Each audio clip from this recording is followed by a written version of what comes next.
Shenandoah County 911. What's the address of your emergency?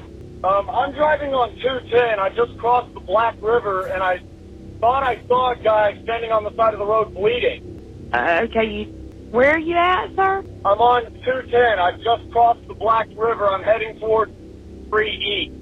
I just passed Patriots 1. Okay, so you're over near Morse Creek? Yes. And did you saw a man standing on the side of the road? What the? What was that, sir? That's not human!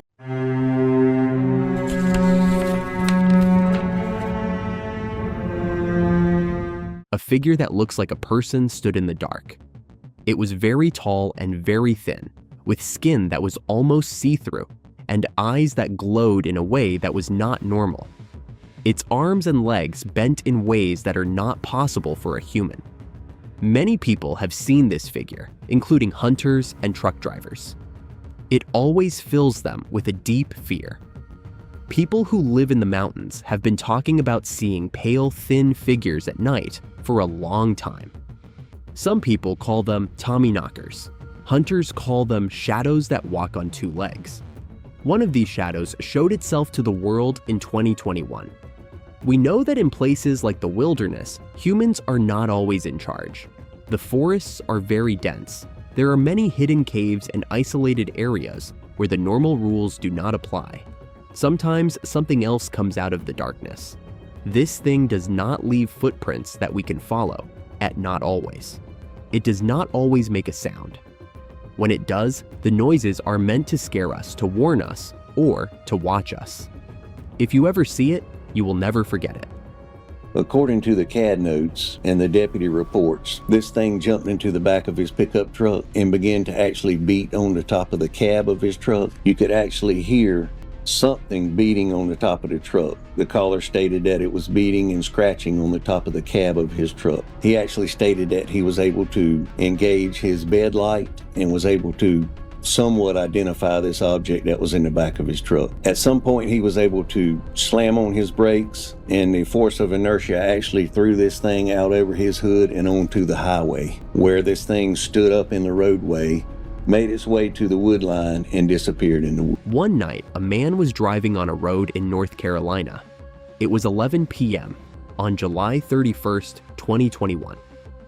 The forest was very close to the road. It was very dark. There were no streetlights. No other cars were around. Just the sound of his truck engine.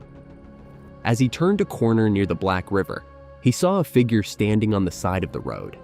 At first, he thought it was a man who was hurt and bleeding. Something about the figure did not look right. He called 911 on the phone. County 911, what is the address of your emergency? I am driving on 210. I just crossed the Black River. I thought I saw a guy standing on the side of the road, bleeding. There was a pause. His voice was shaking. Then he said something that made the dispatcher a little nervous. No, it is not in the road. It is in my truck bed. I just turned on the bed light. There is something in my bed. The man said the creature was like a human, but was clearly not human. It had pale skin, sunken eyes, no nose, and a face that looked human at first, but was actually very wrong. Its arms and legs were very long and thin. It moved in a precise and deliberate way. The man was very scared, slammed on the brakes. The creature was thrown out of the truck bed, landed on the road. It stood up, disappeared into the darkness. The police made a report. The 911 call is very scary to listen to. The man's voice is. He is stuttering as he describes the creature. It is clear that this was not an animal and it was not human. This kind of encounter is not limited to North Carolina. In the mountains of Utah, a man told a story about an experience he had while hunting with his grandfather. They were tracking a deer in a remote area far from the main trail. The sun was. The forest was starting to feel strange and unfamiliar. At first, the sounds they heard were normal. Leaves crunching, coyotes calling, and birds flying back to their nests. Then the noises changed. They became scrapes on branches rustling in the underbrush, and faint chattering that sounded almost human, but not quite. The grandfather, who was a biologist, shone a large flashlight around the area. He saw movements that the boy did not. A shimmer of color between the trees, too fluid to be any animal he had ever studied. Then they saw it. A figure, tall and thin, hunched near an aspen tree. Its skin was almost see through its arms, and legs were very long. Its eyes reflected the flashlight with an eerie awareness. It did not move aggressively. It was fully aware of them. Every action it took seemed calculated. Just as quickly as it appeared, it vanished into the trees, leaving the hunters frozen and scared. Neither the grandfather nor the boy could identify what they saw. It was not a bear, not a mountain lion, not any known animal. They both agreed it was not human, and the encounter left them stunned, fearful, and curious about what might be there in the wilderness. In Canada, a man shared an experience. His family property was very large and wild. They had fenced off half of it because even their cattle would not go there. At night, strange sounds would appear, rustling, chattering, and movement in the underbrush. Nothing was visible. One night, he walked alone from his mother's camper to his trailer. The forest was still the kind of silence that feels heavy on your chest and makes every little noise feel loud. That's when he saw it. A figure that looked like a human, but was not human, stood before him. It was tall, pale gray and had very long, sinewy arms and legs. Its body was thin, almost skeletal. Its face was inhuman. It did not make a sound, stood watching him. There was awareness in the way it moved, intelligence in its posture. The man ran back to his camper, got a gun, and waited, watching the tree line. The figure never followed, disappearing silently as it had appeared, leaving the shadow of its presence.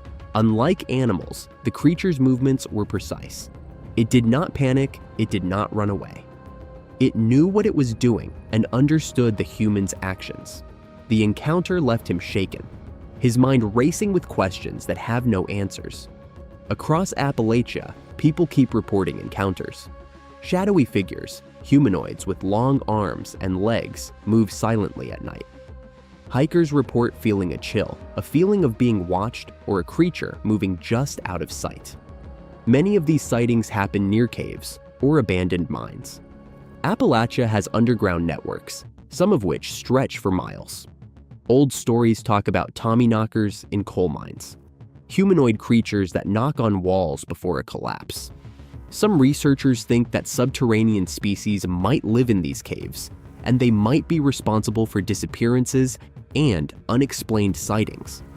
People who have seen these creatures describe a predator awareness. They do not attack away but watch, measure, and calculate.